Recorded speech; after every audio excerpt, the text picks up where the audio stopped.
예레미야 25장 15절로 29절까지의 말씀. 제가 가지고 있는 성경책은 구약성경 1090페이지에 있습니다. 예레미야 25장 15절로 29절까지의 말씀, 제가 한 절 여러분이 한 절 교독하시겠습니다. 이스라엘의 하나님 여호와께서 이같이 내게 이르시되 너는 내 손에서 이 진노의 술잔을 받아가지고 내가 너를 보내는 바 그 모든 나라로 하여금 마시게 하라. 그들이 마시고 비틀거리며 미친 듯이 행동하리니 이는 내가 그들 중에 칼을 보냈기 때문이라 하시기로. 내가 여호와의 손에서 그 잔을 받아서 여호와께서 나를 보내신 바 그 모든 나라로 마시게 하되 예루살렘과 유다 성읍들과 그 왕들과 그 고관들로 마시게 하였더니 그들이 멸망과 놀램과 비웃음과 저주를 당함이 오늘과 같으니라.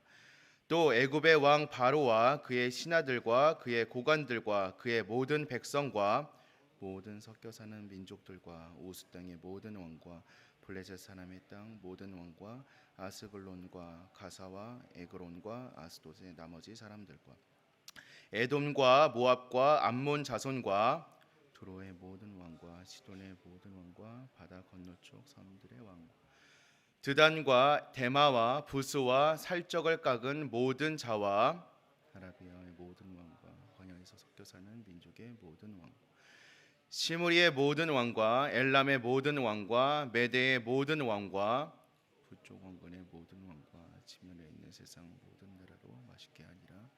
세상 왕은 그 위에 마시니라.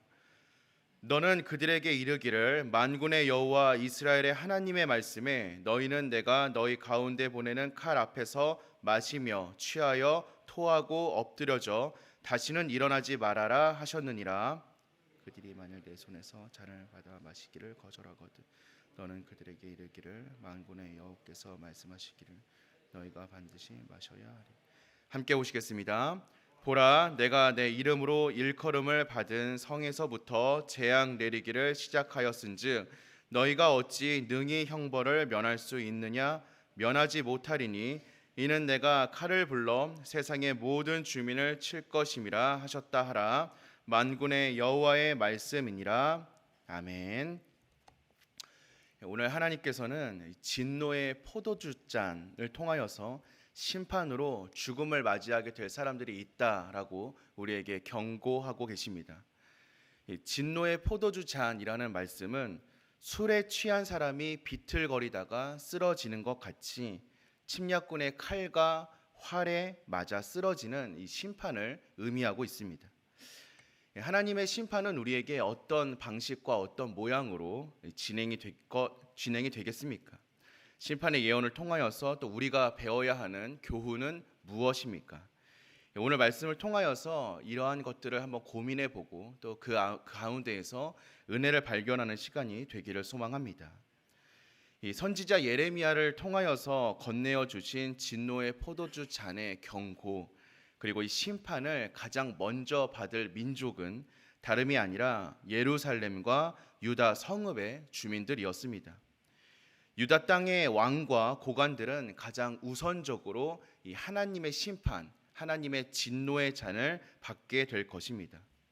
그 결과 유다의 모든 땅들은 폐허가 될 것이고 그 주변 나라들을 통하여서 빈정거림을 당하고 놀라움을 당하고 또 더 나아가 저주의 대상이 될 것이다 라고 성경은 말하고 있습니다.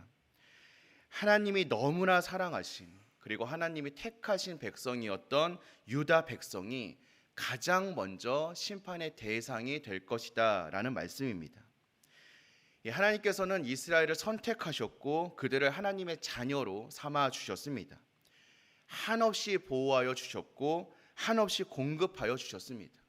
또 한없이 사랑하여 주셨습니다. 하지만 그들은 하나님을 저버렸고 우상을 숭배함으로 그 누구보다 심각한 죄악의 모습을 하나님 앞에서 보이고만 것입니다. 하나님께서는 사랑을 많이 보내주신 자, 그러니까 사랑을 많이 더하여 주신 자들에게 또 많은 것을 바라기도 하십니다. 하나님께서는 우리의 반응에 무신경한 분이 아니다라는 사실입니다. 하나님께서는 우리가 하나님의 온전한 사랑에 응답하여서 하나님과 같이 하나님의 온전하심을 닮아가는 자녀가 되기를 지금도 바라고 또 원하고 계십니다. 하나님의 그러한 바램과 그러한 기대에 우리가 이르지 못한다면 때로는 우리에게 엄한 매를 들어서 우리를 온전한 모습으로 하나님을 닮아가는 모습으로 빚어 가신다라는 것입니다. 잠언의 말씀과 같이 자녀를 면책하는 것이 숨은 사랑보다 낫습니다. 하나님께서 우리에게 징계를 더하시는 이유가 어디에 있습니까? 또 하나님께서 우리에게 심판의 말씀을 보이시고 또 심판을 더하시는 이유는 어디에 있습니까? 그것은 단순히 우리를 죽이기 위하여서, 우리를 벌하기 위하여서, 우리를 끔찍한 곳으로 밀어넣기 위하여서가 아닙니다.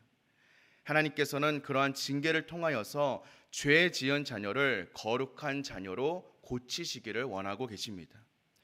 매를 드시는 하나님 아버지의 손길을 받아들이고 우리가 회개와 순종으로 돌아설 때 하나님은 우리를 더욱더 새로운 모습으로 변화시켜 주실 것이고 우리를 높여 주실 것입니다. 사랑하는 성도 여러분, 혹여 우리 삶 가운데 하나님의 말씀대로 살아가지 못하는 모습들이 있지는 않습니까? 계속되는 예레미야의 말씀을 통하여서 우리에게 하나님께서 말씀하고 더하여 주고 계시듯이 회개하고 순종하는 우리가 되기를 소망합니다.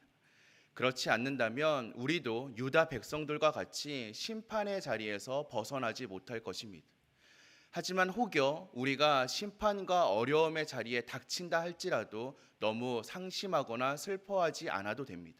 왜냐하면 하나님께서는 그것을 통하여서 우리를 다시 한번 돌이킬 수 있도록 기회를 주고 계시기 때문입니다.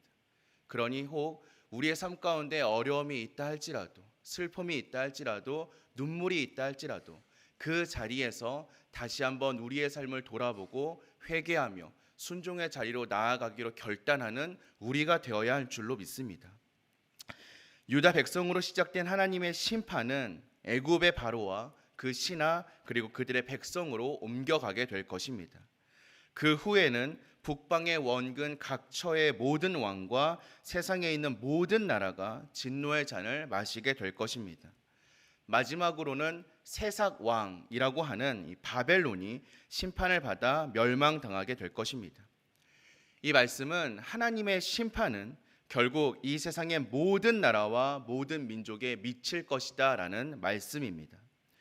누구라도 이 잔을 피하고 싶지만 하나님께서 너무나도 사랑하신 유다조차도 심판하셨기 때문에 죄를 지은 그 어느 나라도 그 어느 민족도 하나님의 심판을 피할 수는 없습니다. 하나님은 이 세상의 모든 주민을 그 진노로 치겠다라고 말씀하고 계십니다. 사람들은 전쟁으로 인하여서 아픔으로 인하여서 비틀거리며 죽음을 맞이하게 될 것입니다. 이 세상의 모든 나라와 민족은 하나님의 통치 가운데 있기 때문에 하나님의 뜻대로 이들을 이끌어갈 것입니다. 그래서 하나님께서는 이 모든 나라와 열방이 이러한 심판과 아픔과 전쟁 사이에 놓여져 있는 것으로 끝나는 것이 아니라 하나님께 경배하고 순종하며 돌아오기를 원하고 계십니다. 그 통치를 거부하고 교만하게 살아가는 모든 민족과 개인에게는 정의로운 심판이 예비되어 있을 뿐이지만 하나님의 말씀대로 살아가는 모든 사람들이 하나님의 품 안에 있기를 지금도 원하고 계십니다. 하나님께서 이러한 멸망을, 이러한 심판을 우리에게 끊임없이 선포하고 있는 이유가 어디에 있습니까? 특별히 바벨론이 멸망을 당할 것이다 라는 말씀까지 마지막에 덧붙이시는 이유는 어디에 있습니까? 그것은 이 세상 가운데에서 아무리 강해 보인다 할지라도, 아무리 영원해 보일 것처럼 강대한 나라라 할지라도, 그런 힘을 가지고 있는 자들이라 할지라도 하나님께서 뜻하시면 한순간에 무너지고 마는 것이 하나님의 뜻임을 우리에게 일깨워주고 있는 것입니다. 우리는 그 누구도 현재 가지고 있는 강함을 자랑할 수 없습니다. 우리가 가지고 있는 능력을 그 누구도 하나님 앞에서 내보일 수 없습니다. 그것은 하나님이 원하신다면 하나님의 손짓 하나에 모두 무너져 버리고 말 것이기 때문입니다. 그러니 우리는 우리의 지금의 강함을, 우리의 지금의 능력을, 또 세상의 어떠한 것들을 결코 의지할 수 없습니다. 하나님 한 분 외에는 세상 가운데서 우리가 의지할 것이 없는 것입니다. 우리는 이 사실을 기억하고 온 세상의 통치자이신 하나님만을 의지하고 하나님 말씀에 따르며 하나님께 순종하고 하나님 앞에서 회개하는 자들이 되어야 할 줄로 믿습니다. 하나님은 온 세상을 다스리시는 진정한 왕이 되고 계십니다. 하나님은 세상의 죄를 다스리시되 공평과 정의로 다스리시는 분이십니다. 하나님의 자녀로 선택된 이스라엘이든 이방인이든 예외는 전혀 없습니다. 부와 강대한 군사력을 자랑하는 강대국이라 할지라도 그들의 죄에 따라 한순간에 심판의 대상이 될 수 있습니다.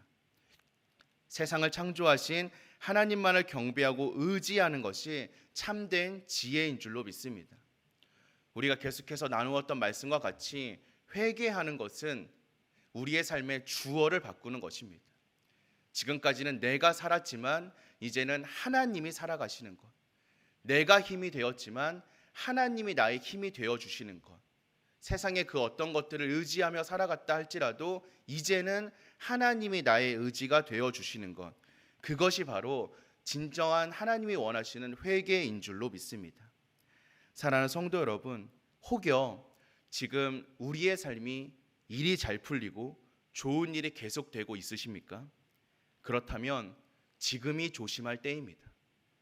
그럴 때일수록 우리는 더욱더 주님을 의지할 수 있어야 합니다. 내가 잘 살아가고 있는데 내 일이 잘 되고 있는데 라고 생각할 때 우리는 더 넘어질 수 있음을 경계할 수 있어야 합니다. 어려움 가운데에서도 평안 가운데에서도 우리의 삶의 모든 순간 가운데에서 주님을 붙잡는 것이 우리가 잘 살아갈 수 있는 유일한 방법인 줄로 믿습니다. 이 사실을 반드시 기억하시고 참된 지혜를 붙잡고 살아가는, 주님을 붙잡고 살아가는 저와 여러분들 되시기를 주님의 이름으로 간절히 축원드립니다. 우리 함께 기도하겠습니다.